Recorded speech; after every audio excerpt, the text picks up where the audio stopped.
성부와 성자와 성령의 이름으로 아멘. 주님, 저희들이 이렇게 주님의 집에 올 수 있게 되었고, 또 주님의 말씀을 이렇게 성경을 통해서 들으면서 우리가 인간적으로 다 알 수 없는 그 주님의 신비를 조금씩 이렇게 깨달을 수 있도록 해주심에 대해서 감사드립니다. 이 교회, 신비로운 이 교회를 통해서 이처럼 주님을 알고 주님 말씀 듣고 주님과 하나 되어서 오늘 코로나 바이러스를 비롯해서 살아가면서 겪는 여러 가지 어려움을 우리가 이겨낼 수 있는 용기와 희망을 주심에 대해서 감사드립니다. 주님의 말씀을 알아들을 수 있도록 주님의 성령을 저희들에게 가득히 내려주소서. 부족한 기도 예수 그리스도를 통하여 비나이다. 아멘. 성부와 성자와 성령의 이름으로 아멘.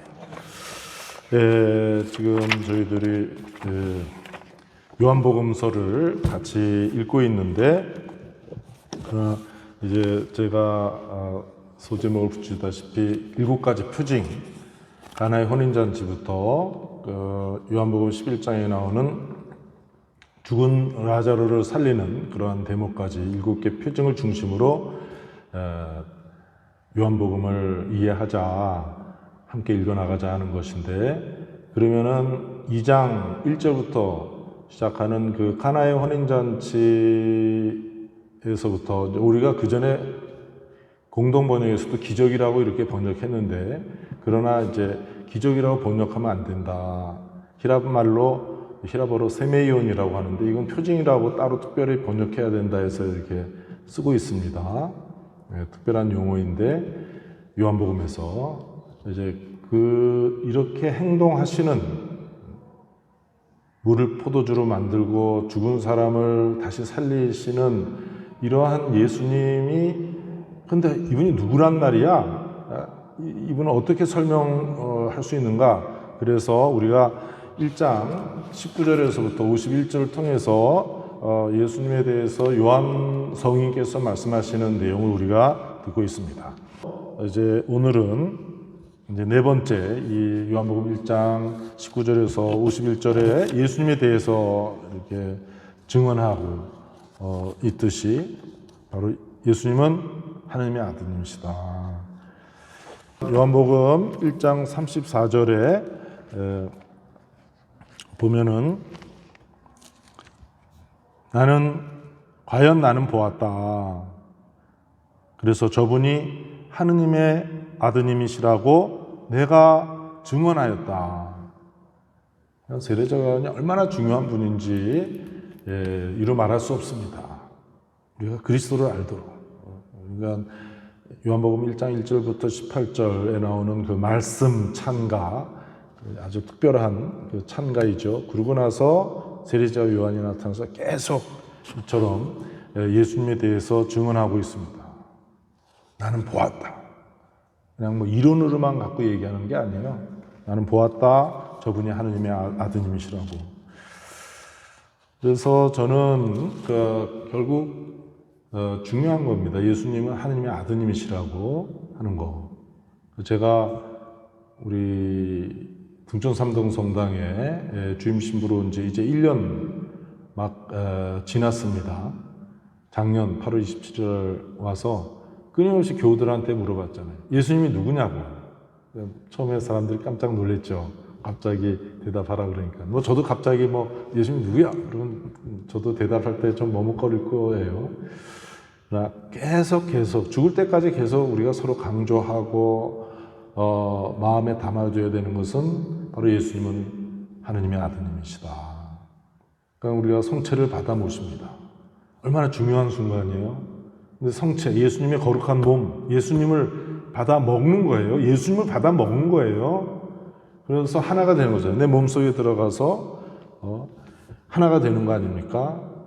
근데 예수님이 누구예요? 하느님의 아들이다.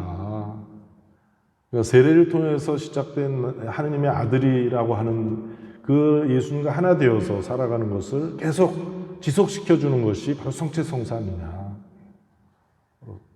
그리스도를 먹었어요. 그리스도 하나 되었는데 그리스도가 누구야? 하나님의 아드님이다. 그래서 내가 하나님의 아들, 딸이 되지 않았느냐. 그래서 저는 요한의 첫째 편지, 요한일서 4장 8절의 말씀을 여기서 좀 다시 같이 좀 듣고 싶습니다. 요한일서 4장 8절입니다. 하느님은 사랑이시기 때문입니다. 하느님의 사랑은 우리에게 이렇게 나타났습니다. 곧 하느님께서 당신의 외아드님을 세상에 보내시어 우리가 그분을 통하여 살게 해 주셨습니다. 우리 신앙의 핵심 바로 여기에 나와요. 여기 요한일서에만 갑자기 나오는 게 아니라 성경 전체를 통해서 계속 이것이 나오는데요. 이 표현을 들으면 요한복음 3장 16절의 말씀을 우리가 다시 한번 기억하지 않을 수 없습니다. 하느님께서는 세상을 너무나 사랑하신 나머지 외아들을 내주시어 그를 믿는 사람은 누구나 멸망하지 않고 영원한 생명을 얻게 하셨다. 하여튼 이번 번역 아주 재미있어요. 하느님께서 세상을 너무나 사랑하셔서 그래서 당신 외아드님을 우리에게 내어주셨다. 우리에게 내어주셨어요. 너희는 모두 이것을 받아 먹어라. 이는 너희를 위하여 내어주는 내 몸이다. 이렇게 그래서 하느님의 아드님 우리와 같은 인간이 되셨습니다. 성탄의 신비, 그 성탄의 내용 바로 여기 이것을 바라보는 거예요. 그게 십자가에 예수님 죽으시고 부활하시면서 성체성사로서 조금 내려도 우리가 미사할 때 너희는 모두 이것을 받아 먹어라. 이는 너희를 위하여 내어주는 내 몸이다.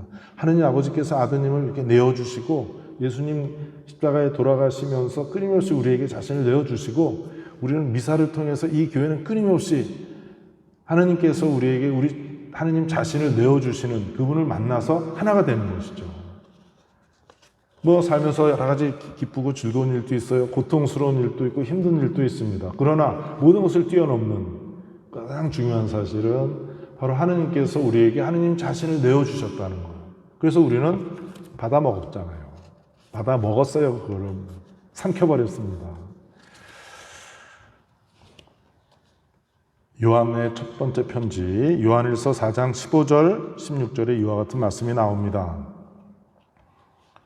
누구든지 예수님께서 하느님의 아드님이심을 고백하면 하느님께서 그 사람 안에 머무르시고 그 사람도 하느님 안에 머뭅니다. 하느님께서 우리에게 베푸시는 사랑을 우리는 알게 되었고 또 믿게 되었습니다. 예수님께서 하느님의 아드님이심을 고백하면 하느님께서 그 사람 안에 머무르시고 그 사람 또 하느님 안에 머뭅니다. 우리가 바로 그 공동체 아니에요. 예수님을 하느님의 아드님이라고 고백하면서 그래서 성체성사 통해서 주님 우리 안에 와서 머무시잖아요.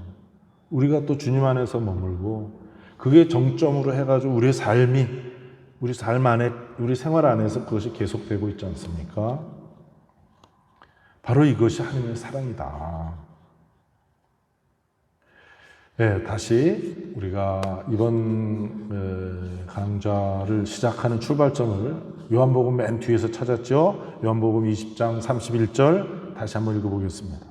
이것들을 기록한 목적은 예수님께서 메시아이시며 하느님의 아드님이심을 여러분이 믿고 또 그렇게 믿어서 그분의 이름으로 생명을 얻게 하려는 것이다. 그렇습니다. 하느님의 아들 예수 그리스도를 믿는다는 것, 이것은 바로 우리의 구원입니다. 다른 데서 구원을 찾는 게 아니라 이거 바로 구원이에요.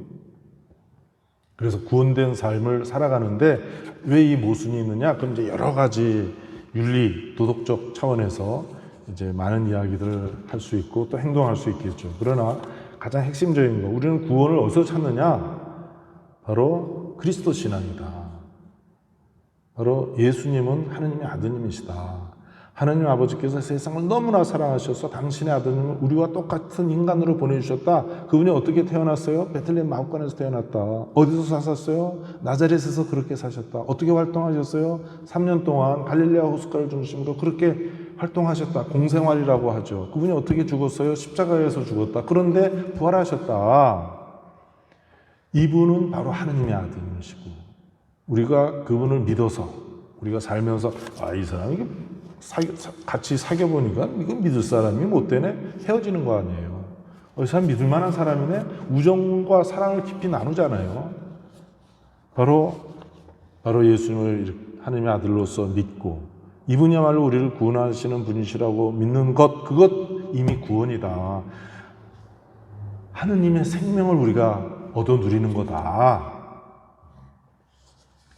이 믿음 바로 교회의 핵심적인 과제입니다. 우리 교회가 존재하는 이유는 바로 이 믿음이다. 바로 그리스도를 예수님을 믿는 것입니다. 보세요. 모든 것은 그리스도를 말하고 있지 않습니까?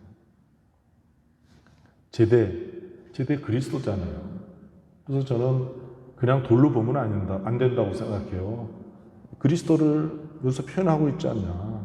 또 우리 감실 그리스도 아니냐.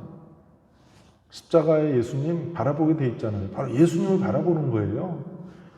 저는 저 강론 때 아무나 올라가면 안 되고 아무 때나 쓰면 안 된다고 생각해요. 저도 미사 때 아니면 안 써요. 그냥 이렇게 이게 무슨 연설하기 위한 장소가 아니에요. 저기 그리스도께서 우리에게 말씀하고 계시는 것이다 라는 걸 표현하기 때문에 아무나 저기 아무 때나 올라서면 절대 안 된다고 제가 좀 고집하는 이유가 바로 우리의 모든 것은 그리스도를 중심으로 하는 것이다. 교회가 뭐예요? 우리 교회가 참된 교회인데 교회는 그리스도의 성사다. 우리는 오로지 그리스도만을 드러낼 뿐이다. 다른 어떠한 것도 드러내는 것이 아니다. 우리들이 하는 것은. 내일 우리 본당의 남자 신자들이 내놓은 돈으로 매년 쌀을 이제 보냈는데 그러지 말고 이번엔 김을 보내자고 해가지고 아주 좀 큼지막하고 좋은 김을 마련해서 사람들한테 전달하기로 해서 준비를 다 하고 있는데 바로 뭐 하는 거예요 우리가? 예전에는 쌀 이렇게 나눠주면 그런데 요즘에는 정부 재난지원금 1차 그 다음에 100만 원도 받았어요. 2차 모든 국민이 40만 원씩 받고 또 3차 그거 이제 그 선별해서 지원한다 그러는데 4인 가족으로 잘하면 400만 원도 넘게 받는다 그러더라고요. 부러워할 거 없어요. 안 받고 살면 더 좋은 것이지 그러니까 엄청나게 나오는 데 비해서 그 기임은 이거 별것도 아니에요. 그러나 예수님은 가난한 분이었어요. 우리 교회도 가난한 교회다. 그러나 나눔을 한다. 사랑으로서 겸손하게 예수님 우리를 구원하시는데 겸손하게 무력한 모습, 창피한 모습, 십자가의 죽음 이걸 통해서 우리에게 사랑을 드러내시고 구원의 능력을 드러내신 것처럼 우리 보잘것없지만 그 긴 한 쪼가리를 통해서 우리는 우리의 사랑을 함께 나누려고 하는 것이고 표현하는 것 아니냐? 저는 그렇게 생각해요. 그렇지 않다면 요즘 같은 세상에 코로나 바이러스와 함께 미래가 갑자기 너무 빨리 이렇게 우리에게 다가왔는데 기본소득 얘기도 하고 이미 얼마 전부터 몇 년 전부터 이야기하기 시작하던 것이 우리들의 일상 현실이 되었습니다. 하여튼 교회 자체도 바로 그리스도의 성사다. 그리스도를 드러내는 것이어야 된다. 그래서 저는 이것을 위해서 우리 교구장님으로부터 곧 사도들의 후계자인 주교로부터 파견되어 온 것이죠. 그래서 저는 어느 정도 긴장은 있을 수밖에 없겠다고 생각해요. 그냥 하자는 대로 어떻게 다 해요. 부모들을 자식들 하자는 대로 다 안 하잖아요. 내가 부모는 아니지만 나는 교회로서 계속 머물러 있어야 된다. 교회의 정체성을 확보해야 된다. 그것을 위해서 긴장이 생긴다면 나는 어쩔 수 없다고 생각해요. 물론 내가 항상 잘하는 거 아니니까 잘못하면 나도 비난을 받아야 되고 수정해야죠. 안 되면 또 소환당할 수도 있고. 그러나 우리의 모든 기준은 교회는 그리스도의 성사다. 그리스도를 드러내야 된다. 우리 말과 행동, 존재, 침묵 모든 것은 그리스도를 드러내는 것이어야 된다. 하여튼 이처럼 그리스도 신앙, 이 믿음 이것은 바로 우리에게 구원을 말하는 것이기 때문에 교회가 존재하는 이유도 바로 예수님을 믿는 것이다. 오로지 이것만을 위해서 우리가 있는 것이다. 성사도 바로 그거 아닙니까? 성사가 뭐예요? 예수님 여기 계시고 우리를 구원하는 활동을 하고 계시는 것을 드러내 보이는 거 아닙니까? 모든 성사도 사실 더 분명하게 말로만이 아니라 행동으로써 현존함으로써 우리를 구원하시는 그리스도를 더 드러내는 거예요. 자, 이제 이어서 극적인 장면입니다. 요한의 그 첫 번째 제자들 이야기가 나오죠. 요한복음 1장 35절에서부터 41절에 요한이 이튿날 자기 제자 두 사람과 함께 그곳에 다시 서 있다가 예수님이 지나가는 것을 눈여겨보며 말하였다. 보라! 하느님의 어린 양이시다. 그러니까 그 두 제자, 세례자 요한의 두 제자가 예수님을 따라갔습니다. 이 말을 듣고. 그러니까 예수님께서 돌아서셔서 그들이 따라오는 것을 보시고 무엇을 찾느냐. 무엇을 찾는 사람들이었죠. 그러니까 세례자 요한을 스승으로 모시고 살던 사람. 그런데 자기 스승이 최고인 줄 알았더니 예수님을 가리키면서 저분은 하느님의 어린 양이시다. 그러니까 우리는 하느님의 어린 양 그러면 이게 무슨 말이지? 뭐 좀 생각해 봐야 되고 하는데 거기는 유대인들이니까 이스라엘 사람들 자기네 역사를 환히 꿰뚫고 있고 구약의 가장 핵심적인 그 기쁜 소식은 출애굽 해방이라는 것을 알고 있고 출애굽 해방의 결정적인 것은 어린 양의 피라는 것을 알고 있는데 바로 저분이 이제 하느님의 어린 양이시다. 그러니까 눈이 확 띄었던 거죠. 예수님을 뒤따라갔습니다. 예수님 무엇을 찾느냐? 예수님 벌써 그 사람들을 알아본 것이에요. 여러분들도 한번 보세요. 여기 여러분 뭘 찾아서 무엇을 기대하면서 여기 와 계십니까? 왜 그러고 이 딱딱한 의자에 이렇게 오랫동안 앉아 있어요? 백화점 옆에 있는 백화점 가서 좋은 물건들 쳐다보고 못 사더라도 또 점심때 다 갔으니까 요즘에는 이렇게 먹는 거 공짜로 안 주죠. 그전에는 줬는데 그것만 잘 먹고 다녀도 그래도 좀 허기를 면할 수 있는데. 그러니까 백화점 또 아니면 다른 데 무슨 구경하러 가서 뭔가 기대하면서 들어가던 그러한 눈초리가 아니잖아요, 여러분. 마찬가지다. 예수님은 바로 세례자 요한의 그 두 제자가 자신을 쫓아오는 걸 보면서 너희들 무엇을 찾고 있느냐. 그러니까 여기서 잠깐 우리들도 좀 자신에게 물어봐야 되겠습니다.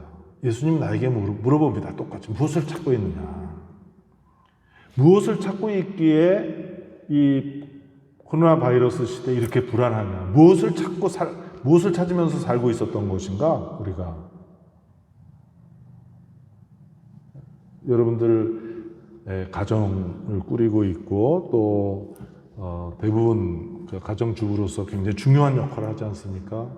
무엇을 찾아오셨기에 오늘 코로나 바이러스를 맞아서 왜 이렇게 불안하게 여기는가? 왜 힘들어하는가? 무엇을 찾고 있었는가 우리는? 그러니까 코로나 바이러스 이전 시대로 갔으면 좋겠다. 그러나 그 전에 우리가 행복하지 않았잖아요. 그때대로 또 불만이었고 고통스러워하고 불안하게 여기고 뭔가를 찾고 있었어요. 자, 다시 예수님은 그 세례자 요한의 두 제자에게만 묻는 것이 아니라 저에게도 묻고 여러분에게도 묻습니다. 도대체 인생을 살아가면서 무엇을 찾고 있느냐? 무엇을 갈구하고 있느냐? 먼저는 무엇을 갈망하고 있느냐? 그러니까 그 사람들이 랍비 어디에 묵고 계십니까? 랍비라고 부릅니다. 유대교의 그냥 한 율법 교사 정도로 이렇게 여기고 있었어요. 하여튼 어디에 묵고 계십니까? 저하고 멀리서 이렇게 봤을 때 하고 저하고 만약에 막상 같은 공간에서 며칠 한번 지낸다고 한번 보십시오. 제 습관이 다 드러날 거예요. 좋은 점도 있을 거고, 이 사람 기도도 안 하네? 뭐 이럴 수도 있고, 이게 멍하니 멍 때리고 앉아있네. 뭐 이렇게 볼 수도 있고, 뭐 제 생활이 있잖아요. 그렇죠? 그게 볼 때 하고 그냥 그 모습을 안 볼 때 하고 다르잖아요. 그래서 예수님께서 뭐라고 하셨습니까? 와서 보아라. 그리고 그들이 함께 가서 함께 묵었다. 그러니까 예수님을 자기 자신들의 스승인 세리자 요한이 보라죠, 하나님의 어린 양이시다 얘기를 들었어요. 그런데 예수님한테 가서 같이 묵었다. 한번 그 모습을 한번 그려보십시오. 묵고 계시는 데가 그렇게 변변치 않은 데였을 거예요. 물이라도 좀 제대로 더 주셨는가 모르겠어요. 물을 마셔야 되니까 먹을 거 진수성찬을 차리진 않았을 거예요. 예수님 뭐 벌이가 별로 없었던 분이니까. 그 잠자는 자리도 별로 그렇게 편안한 자리 아니었을 것이다. 그리고 함께 지냈습니다.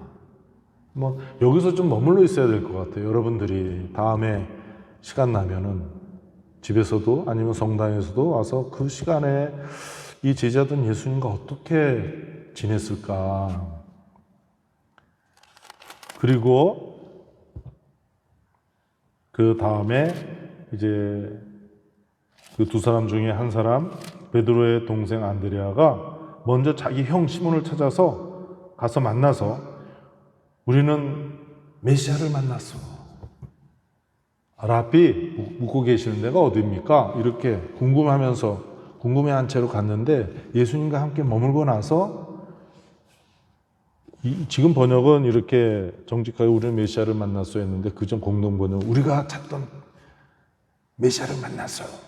하여튼 감격한 모습을 우리가 엿볼 수 있지 않습니까? 그 목소리도 막 떨리면서 그러면서 그냥 자기 형한테 찾아가가지고 만났단 말이야.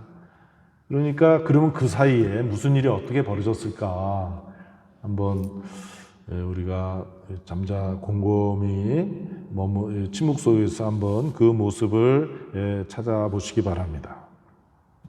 그렇다. 바로 이분은 메시아이시다.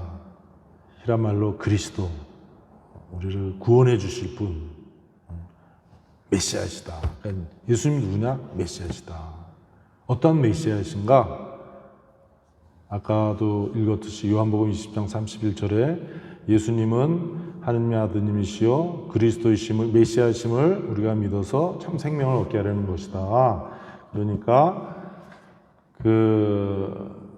예수님이 하느님의 아드님이시고 그래서 이분 정말로 우리를 구원해 주시는, 죄와 죽음으로부터 근본적으로 우리를 해방시켜 주시고 구원해 주시는 바로 메시아시다라는 것이죠. 우리는 메시아를 만났어. 여러분들이 이렇게 동의하시지요? 그렇지 않으면 아마 벌떡 일어나서 갈 거예요. 저 사람 저 헛소리하고 앉았네. 이거 내가 잘못 여기 들어왔는데 여기 잘못 번지수를 잘못 알고 찾아왔나라고 얘기했을 거예요. 근데 여러분이 계속 여기 앉아서 조용히 듣고 계시는 것도 여러분이 마음으로 동의를 하시는 것이죠. 같은 신앙을 고백하고 있는 겁니다. 하여튼 이렇게 하면서 이 요한복음은 예수님은 바로 메시아시다. 그리고 나서 이제 나타나엘과 만나시는 것이죠. 필립보가 나타나엘에게 우리는 모세가 율법에 기록하고 예언자들도 기록한 분을 만났소. 나자렛 출신 요셉의 아들 예수라는 분이시오. 나타나엘은 필립보에게 나자렛에서 무슨 좋은 것이 나올 수 있겠소? 필립보가 나타나엘 와서 보시오. 똑같이 다시 또 와서 보시오라고 이렇게 얘기합니다. 저는 우리 1981년도에 신부가 되었는데 우리 그때 이제 막 교황님도 오시고 이미 성인 품에 오르셨는데 요한 바울 2세 붐이 일어났죠. 그럴 때 이제 천주교에서 사회를 향해서 선교하면서 와서 보시오. 많은 사람이 성당에 왔어요. 그러면서 또 적지 않은 사람들이 천주교를 떠나면서 와서 보시오. 그래서 가서 보니까 볼 거 하나도 없대. 그리고 이제 떠났어요. 많이. 그래서 저는 신부되고 나서 그걸 처음 봤기 때문에 항상 그게 마음속에 남아있어요. 신부라고 됐는데 내가 성당에서 일하는 사람인데 와서 보시오라고 했는데 사람들이 와서 보니까 아무것도 없대. 그러고 가면 어떻게 하냐. 여기서 뭘 보여줘야 되냐. 살아있는 그리스도를 보여줘야 되는데 보여주려면 여기 계셔야 되는 거 아니에요. 그리스도 잠깐 저 뒷방에 가 계셔. 제 입방에 우리는 여기서 내가 다른 쇼를 할 테니까 이러면 안 되지 않냐. 하여튼 와서 보시오 해서 그 다음에 나타넬이 예수님께 스승님은 하느님의 아드님이십니다. 이스라엘의 임금님이십니다. 이 사람 벌써 와서 보시오. 그 다음에 필리포의 초대를 받아서 예수님과 잠깐 만난 거예요. 어떻게 잠깐 만났는데 어떻게 이렇게 신앙을 고백하지? 세시리아 같은 사람은 예수님을 언제부터 쫓아다녔어요? 저 사람 어렸을 때부터 쫓아다녔어요. 모르면서 쫓아다닌 거예요. 또 여기 여러분들 여기 대부분의 여자들인데 뭐 남자들한테도 그렇지만 그 결혼한 그 남편을 만나서 어떻게 결혼하기로 언제 결심했어요? 뭐 오랫동안 쟤 보고 결혼해야 되겠다고 하는 사람들도 있었지만 사실 어느 한 순간에 이 사람하고 결혼해야 되겠다 딱 결심하지 않았어요? 사실 그렇잖아요? 그런 것처럼 이것도 가능한 일이지 않냐. 나타넬이 예수님을 딱 보니까 딱 보면 알 수 있지 않습니까? 그러니까 스승님은 하느님의 아드님이십니다. 이스라엘의 임금님이십니다. 그러니까 하느님의 아드님이십니다. 조금 전에 제가 설명해 올렸고 이스라엘의 임금님이시다. 여기에 대해서 잠깐 이스라엘의 임금이 뭔가 저도 의문이 들었어요. 원래 이스라엘의 임금은 누굽니까? 이스라엘을 다스리는 왕 하느님이죠. 판관기를 보셔야 됩니다. 그러니까 출애굽 해방 후에 시나이 광야에서 머물다 40년 동안 있다가 결국 이제 그 약속된 가나안 땅에 이르렀어요. 처음에 왕이 있었습니까? 없었습니까? 없었어요. 판관 시대에 하느님이 직접 다스리는 것이고 판관들은 거기서 하느님의 일꾼들이었죠. 그 다음에 이제 사옥에 왕국이 생기는 거예요. 저 다른 나라들 보니까 저 왕들이 있으니까 저렇게 잘 되잖아. 우리도 왕을 섬기자, 왕을 세우자. 거기서 그 성소 안에서 이미 벌써 많은 싸움이 일어나요. 거기서 아니 우리의 임금은 주 하느님이신데 무슨 왕이 필요하냐? 그래서 아니라고 그래도 왕이 필요하다. 뭐 이러면서 이제 많은 갈등이 벌어지는데 하여튼 원래 이스라엘의 임금은 하느님이십니다. 이사야서 44장 6절 7절에서도 우리가 엿볼 수 있습니다. 주 이스라엘의 임금님, 이스라엘의 구원자이신 만군의 주님께서 이렇게 말씀하신다. 나는 처음이며 나는 마지막이다. 나 말고 다른 신은 없다. 나와 같은 자 누구냐? 누구든 말해보아라. 그것을 알리고 내 앞에 펼쳐보아라. 다가올 일들을 누가 예전에 들려주었느냐? 앞으로 닥칠 일들을 우리에게 알려보아라. 그러니까 이스라엘은 이제 왕국을 세웠죠. 다윗 왕국. 그러면서 이제 항상 자기네들 그리워하는 것이 그때 그리워하는 거예요. 우리 세종대왕 그때를 그리워하듯이. 그러다가 이제 나라가 망했죠. 외국의 지배를 받았습니다. 그래서 이스라엘은 항상 하느님께서 다시 이스라엘을 그 적국의 외국의 지배로부터 구출하셔서 하느님이 이스라엘을 다스리기를 항상 기다리고 있었던 것이에요. 그래서 이제 이 나타넬은 예수님에게 이스라엘의 임금님이십니다. 이스라엘을 참으로 다스릴 원래 그 하느님이십니다. 라고 신앙을 고백하고 있는 것입니다. 이제 이 부분의 마지막 1장 51절의 내용입니다. 내가 예수님께서 나타내리게 말씀하셨습니다. 내가 무화과 나무 아래에 있는 것을 보았다고 해서 나를 믿느냐? 앞으로 더 큰 일도 보게 될 것이다. 그러면서 너희는 하늘이 열리고 하느님의 천사들이 사람의 아들 위에서 오르내리는 것을 보게 될 것이다. 그러니까 하늘이 열린다. 하늘이 닫혔잖아요. 창세기 3장 죄를 짓고 야, 너 이것을 먹으면 하느님처럼 된다. 창세기 3장 5절의 말씀이에요. 창세기 1장 2장에 하느님이 온 우주를 다 창조하셨고 하느님의 모습으로 인간을 창조하셨습니다. 그래서 막 사람 좋아서 어쩔 줄을 모르고 있는데 금방 이 유혹이 들어와요. 야, 너 하느님처럼 되어라. 하느님처럼 되면 하느님이 필요합니까? 필요 없습니까? 필요 없어요. 너 하느님 없으면 네가 하느님이 되어라. 그러니까 하느님을 떠나는 거예요, 인간이. 그러면서 이제 득시 서로 미워하고 숨고, 그 다음에 자식들인 카인과 아벨 사이에 이제 살인 사건까지 이렇게 벌어지는 것이죠. 하늘의 문이 닫혔습니다. 이제 예수님과 함께 하늘이 열린다. 너희는 하늘이 열린다. 이 굉장히 중요한 대목이죠. 예수님과 함께. 그 창세기 28장 10절에서부터 17절에 야곱의 꿈 이야기가 나옵니다. 야곱의 사다리, 하늘을 오르내리는. 그러니까 그렇게 야곱이 꿈속에서나 소망하는 일들, 소망하는 일이 예수 그리스도 안에서 이루어지는 것이다.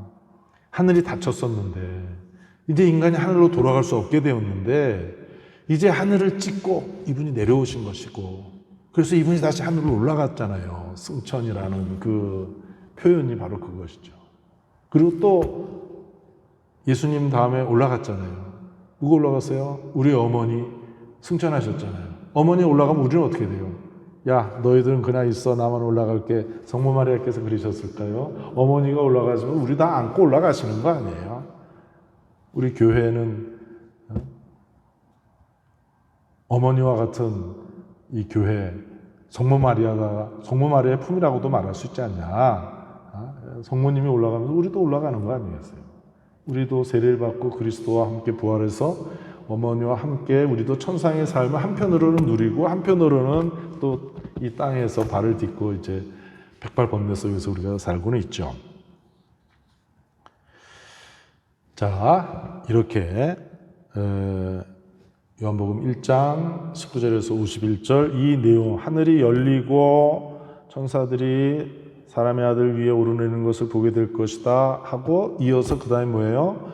이제 요한복음 2장 1절부터 나오는 가나의 혼인잔치, 이게 첫 번째 표징이다. 예수님께서 처음으로 갈릴리아 가나에서 표징을 일으키셨다. 2장 11절에 나오는 겁니다. 그러니까 제가 얘기하고 싶은 것은 이제 말로 행동할 말이 아니라 예수님은 행동으로 보여주시는 거예요. 포도주가 물이 되게 해주고 아픈 사람 낫게 해주고 뺏겼다 목과의 병자를 낫게 해주시고 빵에 기적을 하시고 바다를 건너시고 그 다음에 태생소경을 치유해 주시고 죽은 사람을 일으키시는데, 그런데 먼저 우리는 이걸 보려고 하는 사람들인데 거꾸로 보고 있는데 누구야 도대체? 바로 이처럼 1장 19절에서 51절까지 죄가 본 거는 우리가 지금 뭐 7가지로 이렇게 세례자 요한부터 시작해가지고 나타날 마지막에 예수님 스스로 말하고 있듯이 예수님이 어떤 분이시라는 것을 이렇게 말하고 있습니다. 다시 한번 간단하게 보면은 세례자와 요한이 나는 그리스도가 아니에요. 그러니까 이 세상에 그리스도 아닌 것과 그리스도를 구분을 할 줄 알아야 된다. 그러면서 예수님은 보라, 세상의 죄를 없애시는 하느님의 어린 양이시다. 죄가 모든 것을 다 막아버리지 않았습니다. 하느님과의 관계를 끊게 하고 인간과 인간을 다 관계를 단절시키고 또 자기 자신도 부정하잖아요, 사실은. 그런데 바로 세상의 죄를 없애시는 하느님의 어린 양이시다. 두 번째 32절에서 보듯이 성령께서 비둘기처럼 이분 위에 내려오신다. 그리고 예수님 죽으시고 부활하신 다음에 성령을 받아라. 성령 우리 위에도 내려오시죠. 그 다음에 세 번째에서 우리가 보았듯이 성령으로 세례를 주시는 분이시다. 우리의 성령 강림을 이제 예고하시고, 아까도 봤듯이 네 번째로 보라 저분은 하느님의 아드님이시다. 예수님 하느님의 아드님이신데 우리가 똑같은 인간으로 이렇게 오셨다. 그리고 다섯 번째로 자 저분은 우리가 찾던 메시아이시다. 우리는 메시아를 만났어. 그리고 여섯 번째 나타나엘의 고백입니다. 하느님의 아드님이시며 이스라엘의 임금님이십니다. 이스라엘을 손수 다스리시는 임금님, 오늘 온 세상을 다스리시는 바로 예수님. 영원히 살아계시고 다스리시는 우리 주 예수 그리스도를 통하여 비나이다. 우리도 지금 또 미사 속에서 특히 이런 고백, 신앙 고백을 하죠. 일곱 번째, 예수님 직접 하시는 고백입니다. 이제 하늘이 열리고, 이제 하늘이 열리면서 오르내리게, 하늘이 열리면서 하느님의 아들 우리 같은 인간으로 오시고 삼위일체 하나 우리와 함께 계시고, 이제 예수님 다시 하늘로 올라가시고, 하늘이 열려 있으니까 성모님도 올라가시고 우리도 오르고 있지 않냐. 네, 오늘은 여기까지 하겠습니다. 그래서 이렇게 해야지 조금 더 생동감 있게 1장 19절부터 51절 통해서 이렇게 설명하는 예수 그리스도를 듣고 알고, 이분이 이렇게 7가지 표징을 행하는구나, 이렇게 좀 이해할 수 있지 않을까 해서 저는 처음으로 이렇게 좀 요한복음을 여러분과 함께 읽고 있습니다. 그런데 요한복음 1장 1절에서 18절을 안 읽고 간다는 것도 말이 안 되는 것 같아요. 그래서 요한복음 1장 1절에서 18절을 하려면 6개월 동안 해도 부족한데, 저는 이 맥락에서 요한복음 1장 1절 18절을 다음 시간에 1시간에 걸쳐서 60분은 아니고 이렇게 요 맥락에서 말씀 참가를 이렇게 좀 보도록 하겠습니다. 그래서 오늘 여기서 마치도록 하겠습니다. 다 같이 기도하고 끝내겠습니다. 성부와 성자와 성령의 이름으로 아멘.